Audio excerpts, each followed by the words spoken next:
estamos en comunicación con una persona que yo escucho nombrar desde que soy un baby. Mi madre era militante junto con él en la juventud de ambos, porque el tiempo pasa, es así. Es una eminencia, podríamos decir, ya lo hemos entrevistado en este programa. Me acuerdo la última entrevista que le hicimos cuando hablamos de las vacunas, ¿no? Y el comercio y lo que iba a pasar, ¿no? Cuando las multinacionales hacían cargo de entregar vacunas a los países pobres, etcétera. Él es economista, es profesor universitario y es precandidato a presidente de Política Obrera. Es Marcelo Ramal. ¿Cómo estás, Marcelo? Bienvenido a Ya Fue. Pato y Lu te saludamos. ¿Cómo va? ¿Qué tal? ¿Cómo le va? ¿Bien? Muy bien, Marcelo. Acá, tratando de entender este quilombo, Marcelo. Y sí, por supuesto. Hiciste una semblanza bastante clara de cómo son las cosas. Y creo que, digamos, la principal conclusión o la principal advertencia de esto es que todas las salidas de tipo capitalista que se están discutiendo, incluso en el plano de la campaña electoral, que tienen que ver con esta situación, conducen a agravarla, a acentuar el impasse económico y político en el cual estamos hoy. Bueno, y esto es muy importante explicarlo, ¿no es cierto?, en la propia campaña electoral. La deuda con el FMI es impagable. Lo es, digamos, de conjunto toda la deuda que acumula Argentina. Cuando digo que es impagable, para precisar esto, quiero decir que se puede pagar continuamente, como de hecho lo estamos haciendo, sin que se reduzca en $1. Porque como viene ocurriendo con el endeudamiento argentino, el pago de intereses y de alguna parte del capital no baja en absoluto, digamos, lo que se llama, digamos, el principal de la deuda, que se mantiene principalmente como una suerte de derecho extorsivo sobre la Argentina. Porque acá hay algo que es importante discutir: ¿qué es la deuda y qué son los títulos de deuda? Sí. Se presentan en forma intencionada como si fuera, bueno, un pagaré, una obligación que vos tenés contra algo que compraste. Claro. ¿No? La deuda de una heladera, la deuda de un televisor. La deuda pública, los títulos de deuda, el mercado de deuda, es un mercado de derechos contra el presupuesto de un país. Es decir, es como que el acreedor dice lo siguiente: me debes un pedazo del presupuesto nacional del 2024, 2025 y 2026. Claro. Que es como decirte lo siguiente: me tenés que pagar un cacho de los salarios de los maestros, las enfermeras, los desocupados y los gastos sociales de los próximos 3 años para rentabilizar los títulos de deuda que tengo contra vos. Claro. Este es el sentido de la deuda pública, una extorsión vitalicia sobre el presupuesto público de un país. Por lo tanto, un compromiso usurario. Claro. ¿No? Es como vos contraes una deuda con el usurero y decís: mirá, no te puedo pagar. Y él te dice: flaco, no te hagas problema. Yo todos los fines de semana paso a buscar 20 lucas por tu casa. Mientras me pague las 20 lucas, seguimos así eternamente. Y por lo tanto, el capital internacional, que no ha sido capaz de colocar sus recursos en otro proceso de acumulación del capital, lo que ha construido es una suerte de régimen, como decía antes, parasitario y a perpetuidad contra los países endeudados. Si eso no califica al capitalismo como decadente, ya no sé qué lo califica. No, claro. Aunque me voy a corregir, hay algo peor, que es la depredación ambiental. Bueno, claro. Cuando pensamos en que en ciertas zonas del mundo se están previendo temperaturas de 60 grados y que hoy es 2 de agosto y poco menos que andamos en malla, bueno, digo, acá tenemos otro signo poderoso de la decadencia de un régimen social. Pero Totalmente. ahora lo que se está armando sobre la Argentina es exactamente esto. Mira, en pequeño, ahora tenemos una muestra gratis y después vamos a tener el remedio verdadero, ¿no es cierto? El tratamiento médico. La muestra gratis es este pseudo acuerdo que se presentó hace 4 o 5 días. Sí, una devaluación fiscal. Claro, que dice lo siguiente, bueno, el gobierno le dice, mira, hago una devaluación parcial, encarezco las importaciones, favorezco algunas exportaciones que, por cierto, golpearon con todo sobre la canasta alimentaria, sobre la carestía, ¿no es cierto? Sí, el maíz, por ejemplo. Claro, entonces el FMI le dice, mira, no te doy la guita. Volvamos a hablar, o sea, los técnicos del FMI, todo bien, pero el acuerdo no te lo firmo.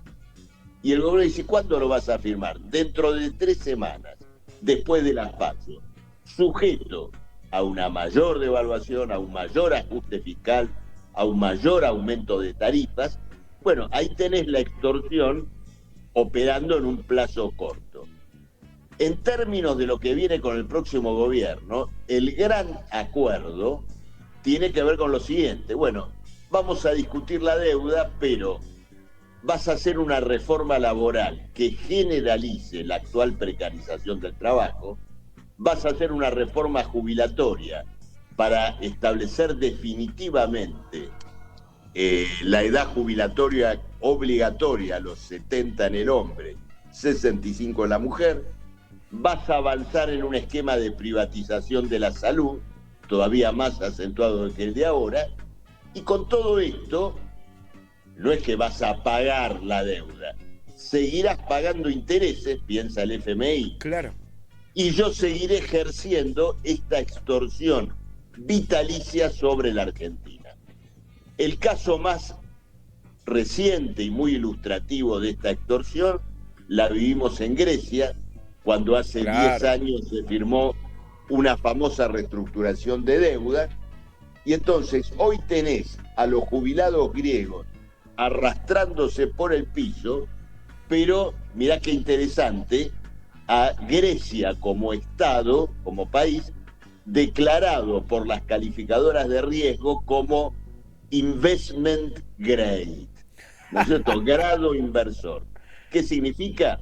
El empleado del mes para los fondos internacionales. Un país, entre comillas, confiable. País confiable significa que puede volver a endeudarse, es decir, queda ahora abierto a nuevas operaciones de deuda. Y acá incorporo otro elemento. Sí.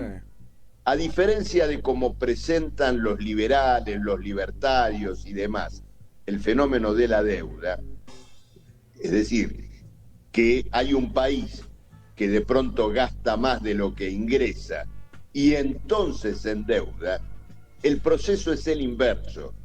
El capital financiero internacional crea los mercados de deuda y los déficits fiscales para poder prestar. Claro. Para decirlo en términos que el oyente o televidente o oyente barra televidente, ¿no es cierto? ¿Cómo se dice? No sé cómo se dice. Nosotros le decimos videntes. Claro, para que el vidente lo entienda, pensá lo siguiente. Viste que hay bancos donde vos no vas y pedís una tarjeta de crédito. El banco te la manda directamente. Sí. Claro. Por ejemplo, vos de pronto sos docente, empleado, donde fuera. Entonces te pagan el sueldo en una cuenta. Sí. El banco de motu propio te manda la tarjeta de crédito y sos vos el que la tiene que rechazar si no la querés. Sí. Y dar de baja. Claro, ¿qué quiere decir? Que es el banco el que crea un mercado de deuda, en este caso un mercado de deuda de los trabajadores. En el plano financiero internacional se crean los mercados de deuda sobre países incluyendo, ¿no es cierto?, a la creación de un déficit fiscal que muchas veces viene atado a un círculo vicioso. Porque es la Es idea. decir, tenés déficit fiscal por la deuda anterior y a raíz de eso te endeudás, ¿no es cierto? Sí. Sí, me interesan estas comparaciones de traerlo a lo que es la vida cotidiana, como por ejemplo lo del prestamista, ¿no? Pero yo le agregaría algo a eso del prestamista, de paso todos los sábados te cobro 20 lucas. Le agregaría que en una el prestamista te dice, ah, qué linda tele que te compraste. Adentro. Y en una el prestamista te dice, che, qué bien juega al fútbol tu pibe, ¿eh? El pibe... Claro. Ahora el manager del pibe soy yo, ¿eh? El que le va a negociar el contrato al pibe si le va bien jugando al fútbol, soy yo. El pibe mío, para adentro. Es Sí, distinto. sí, totalmente de acuerdo. Es decir, en un momento, y esto va a entrar en fuerte discusión seguramente después de diciembre, con el próximo gobierno, donde cualquier posibilidad de financiamiento de la Argentina va a estar atada a una entrega de activos Sí. como garantía. Reserva de litio, vaca muerta, agua, es decir, lo que se plantee. O el litio ya está entregado. Nosotros al que más le vendemos es a Estados Unidos, cobramos un 1% de regalía. Y sobrefacturan lo que exportan del litio. Por eso, esto va a entrar en discusión. Te recuerdo que los proyectos de dolarización de Milei, o los proyectos de dolarización que apoya Milei, como el del economista liberal Emilio Ocampo, Sí. tiene como respaldo último del préstamo que quisieran lograr para darle sustancia a una dolarización, la venta de las acciones de YPF en el Estado Nacional. Es decir, una privatización completa de YPF. Entonces, esto es lo que se está discutiendo y es indudable que hay un debate político muy importante también entre los que diríamos los candidatos del FMI, en el sentido de que son muy conscientes que colocan a los trabajadores argentinos ante una situación intolerable y por lo tanto saben que va a haber una reacción popular. Claro. Y discuten cómo enfrentar esa reacción popular. Alguno dice, tratemos de anudar más vínculos todavía con la burocracia sindical, que ha ayudado en todo este tiempo a hacer el ajuste. Y bueno... pasa que están buscando el atril todavía, Marce. Que cumpla ese papel, una burocracia sindical que de todas maneras está desprestigiada, y luego está la línea de vamos a terminar con todo, con los piquetes, sí, la fuerza del cambio, etcétera, etcétera, etcétera. Es decir, un planteo de guerra civil, ¿no es cierto?, más declarada, pero llamo la atención sobre otro gran tema de esta campaña electoral, que es el ataque al derecho de protesta. Tremendo, tremendo. Está colocado, ¿no es cierto?, de una manera completamente abierta en todos lados. Desde luego, Patricia Bullrich, Larreta, pero el otro día escuchaba al candidato a jefe de gobierno del oficialismo nacional, sí, Leandro Santoro, sí, que se refería al tema de los problemas de los docentes en la ciudad. Bueno, surgía el tema de los paros docentes, y entonces el periodista, un periodista progre, pero como ocurre con muchos progres, ya adaptado a la presión derechista, le dice, bueno, pero a veces en la ciudad el año pasado hubo 11 días de paro, esto ya también es un abuso. Entonces Santoro le dice, bueno, abusos no. Entonces es la forma de colocar, es decir, derecho de protesta pero condicionado. Abusos no. ¿Y quién decide qué es un abuso? Porque el problema es el siguiente, si el derecho de expresión, de organizarse, de movilizarse o de hacer huelga, no es un derecho incondicional, ya no es un derecho. Totalmente. No lo es. Totalmente.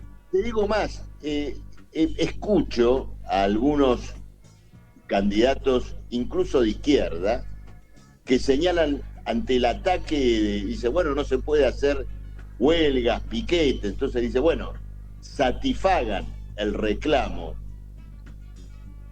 que plantea la huelga o el piquete y así verán que el piquete desaparece. Tampoco estoy de acuerdo.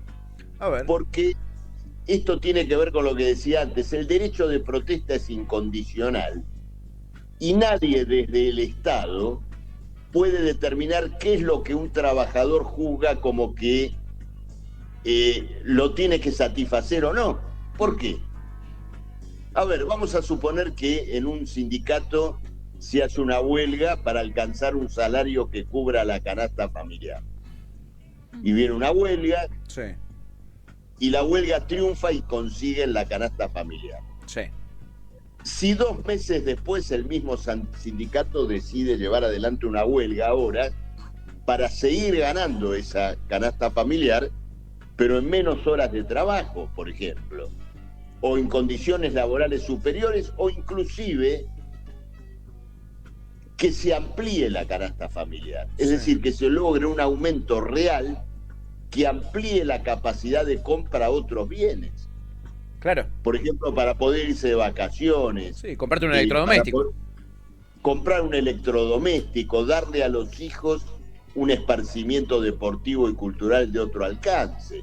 Tienen todo el derecho, porque ocurre lo siguiente: el derecho de huelga es un derecho que se ejerce colectivamente por la clase obrera y estrictamente es la señal que la clase obrera le da a la sociedad, en el sentido de que la economía, la producción, no funciona sin los trabajadores.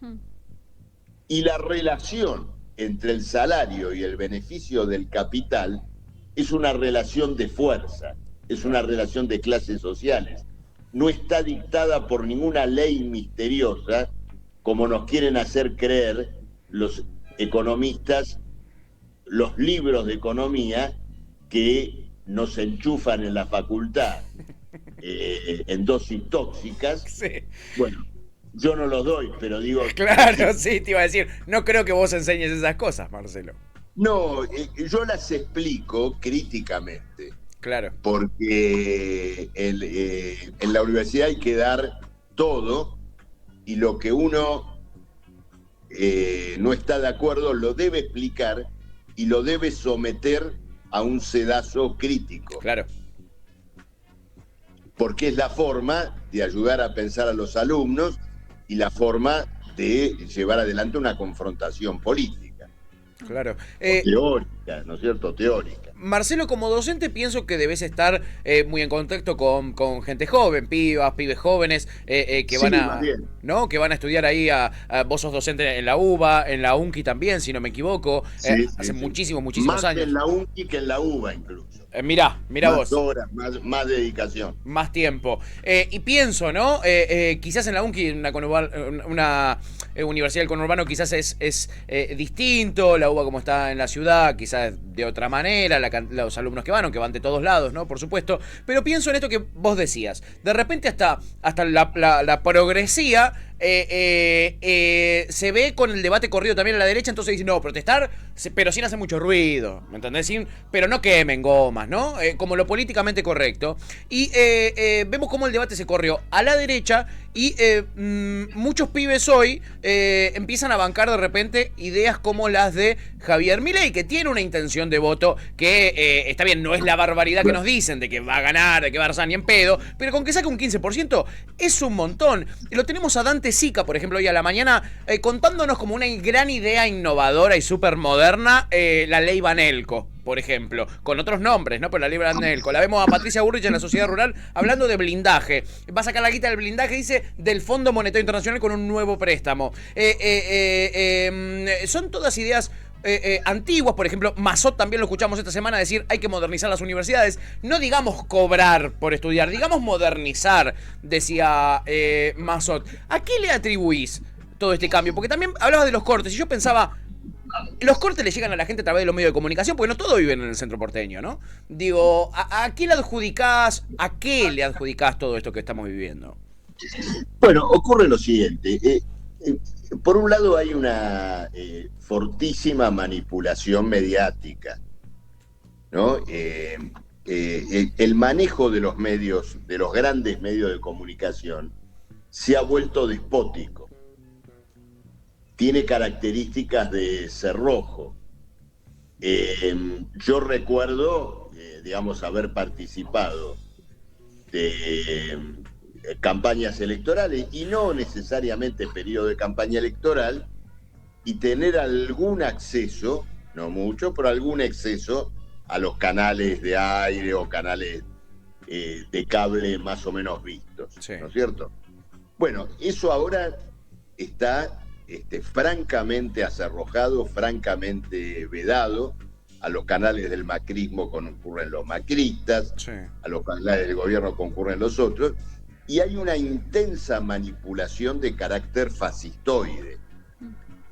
Una expresión clara de esto es el lugar absolutamente extraordinario que le han dado al problema del crimen, del delito. No digo, lógicamente, si en la sociedad ocurren episodios de inseguridad, bueno, un noticiero los tiene que reflejar, los tiene que revelar. Pero el manejo del episodio policial apunta a la salida de fuerza. Claro. Es decir, el mensaje es: a vos en cualquier momento te pueden encañonar y por lo tanto tenés que tener vos tu propio cañón. Sí, porque te van a matar a tu hija. Claro. Entonces hay una intensa manipulación mediática. Luego, el límite que yo le veo a esa tendencia es que hablando o escuchando gente que, por ejemplo, vota a Milei, es una adhesión difusa, yo no diría un cuerpo de ideas derechista o fascista más o menos definido, sino una idea difusa en torno de la oposición al orden político establecido. Claro. Algunos inclusive creen cosas de Milei que Milei no dijo. Algunos dicen: yo quiero que mejoren los hospitales. No. Y Milei los quiere cerrar. Claro. Entonces, en esto también hay una fuerte confusión. El otro elemento que tengo que incorporar acá, vos no me lo preguntaste explícitamente, pero te lo debes preguntar, y otros me lo preguntan: ¿por qué esa insatisfacción no se canaliza por la izquierda? Sí, a eso iba a ir. Bueno, eso se lo tenés que preguntar a la izquierda. Me refiero, cuando digo se lo tenés que preguntar, es reveladora del estado de situación de la izquierda. Claro. Porque quiere decir que la izquierda no aparece como una alternativa de poder político. Y entonces, ahí ya te doy mi juicio. Creo que la izquierda, que está colocada hoy en lo que se llama el frente de izquierda, sí, navega entre una pelea faccional furiosa de características, ya diría, inconcebibles, sí, de insultos, ataques personales de todo tipo, y la intrascendencia política. Claro. Porque en una campaña electoral dedicarle el lugar que se le dedica, hasta he visto spots de campañas donde una lista del frente izquierda ataca a la otra. Sí. Utilizando los espacios de televisión. Sí, sí, sí. Que son valiosísimos. Sí. Yo creo que han desplazado la agenda de la crisis política, la crisis social, el esfuerzo por presentar un programa de salida a la crisis por esta pelea facciosa, que en el fondo es una pelea por cargos, claro, para ver quién ubica tal lugar y tal otro. No es un ambiente, digamos, propicio para que los trabajadores se interesen, participen. Vos imagínate, ayer leí en un tuit una dirigente de uno de los partidos del Frente de Izquierda diciéndole a los otros o a otra dirigente racista. ¿No es cierto? Racista. Y te estoy hablando de dirigentes importantes. Sí. Yo pienso en un trabajador, en un laburante que dice: che, a ver, voy a ver un poco qué anda a la izquierda, voy a ver qué me ofrece. Bueno, si me ofrece esto, ambiente tóxico. Claro, claro. ¿No es cierto? Mejor me voy a otro lado. Entonces, Acá, volviendo a tu pregunta, Sí. ¿no es cierto? Es necesario colocar un planteo de izquierda que reasuma las posiciones socialistas y a esta decadencia del capital que se ve en el fenómeno parasitario de la deuda pública, en la crisis ambiental y, para no olvidarnos, en una guerra monumental, es decir, en una guerra que se está convirtiendo en una guerra mundial, que es una guerra de rapiña imperialista y que puede llegar a tener inclusive una escalada de alcance nuclear, nada menos. Nada menos. Bueno, una izquierda que no coloque estos problemas ha abandonado un eje socialista. Sí. Y el joven que está disconforme no quiere escuchar niñerías, quiere escuchar una salida. Claro. O si no, se te aparece, más allá del fit, se te aparece una Manuela Castañera haciéndote una coreografía con la canción de Macarena, ¿no?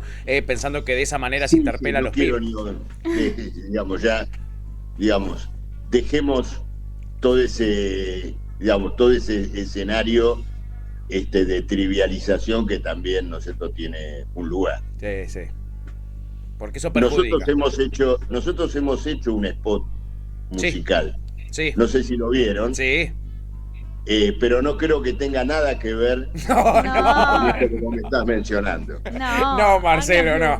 No. Ni en cuanto a la letra, ni en cuanto al tema de las coreografías, ¿no? Y sobre todo las reivindicaciones vacías, sin explicación, como salario 500 lucas y a la mierda, ¿no? Raro. En fin, Marcelo, te agradecemos como siempre muchísimo. Tu tiempo, es un placer escucharte. Acá la audiencia está también participando, opinando de lo que vos decís también. Mucha gente decepcionada con el fit. Ni hablar del más, dicen por acá. Que no es el más, es el nuevo más, chiquis. El de Manuela. También pasa eso, ¿no? Que todas estas opciones también ayudan a desprestigiar otras opciones que son quizá mucho más válidas, que sí tienen propuestas y sí tienen un plan de gobierno o un plan de salida de la crisis. Y después, nada, en la publi te aparece izquierda y una persona haciendo una coreografía. Y vos decís, bueno, es medio esto, ¿no? Lo que me están ofreciendo. Y no es así, no es así. Es más, muchas veces acá en el chat tenemos gente que se confunde y nos dice, pero si el fit con Manuela Castañeira, que esto, que el otro, o si la izquierda... La izquierda no es Manuela Castañeira, es una de las opciones que hay y claramente la más frívola, ¿no? En este caso. O no, todo es el PO, ¿entendés? Todo es el PO. No, chiquis, Miriam Bregman es del PTS, no es del PO. Bueno. Por ejemplo, ¿no? Hay falta de conocimiento también y hay poco espacio también para las ideas de izquierda en los medios y la gente se entere, ¿no? Claro, pero bueno, nosotros hemos elegido en ese escenario difícil que entendemos puede llevar a la confusión, hemos elegido la claridad política, es decir, tratar de poder exponer el alcance de la crisis que hoy estamos atravesando y nuestros planteos de salida del modo como los estamos haciendo. Y bueno, hoy el que quiera votar, ¿no es cierto?, por la izquierda tiene que elegir aquella opción que le parezca más consistente, que coloque los problemas estratégicos con la mayor firmeza y resolución. Marcelo, muchísimas gracias como siempre, es un placer escucharte, leerte también y escuchar las entrevistas que haces. Te mandamos un abrazo enorme. Mi madre personalmente también te manda un abrazo enorme. Silvia Álvarez es ella, han militado mucho tiempo con Todas Juntos. Me dijo que la última vez que se vieron, ella estaba embarazada de mí. Así que yo estuve en ese encuentro, Marcelo. Sí. Un abrazo a ella. Gracias. Te mandamos un abrazo enorme y estamos en comunicación. Abrazo grande. Adiós, un abrazo. Chao, Marcelo. Marcelo Ramal con nosotros, economista, docente universitario, como dijo, en la UBA, en la UNCI, nada, precandidato a presidente por Política Obrera, que no es ni el Partido Obrero, ni el MAS, ni el Nuevo MAS, ni el FIT. Eso para las confusiones.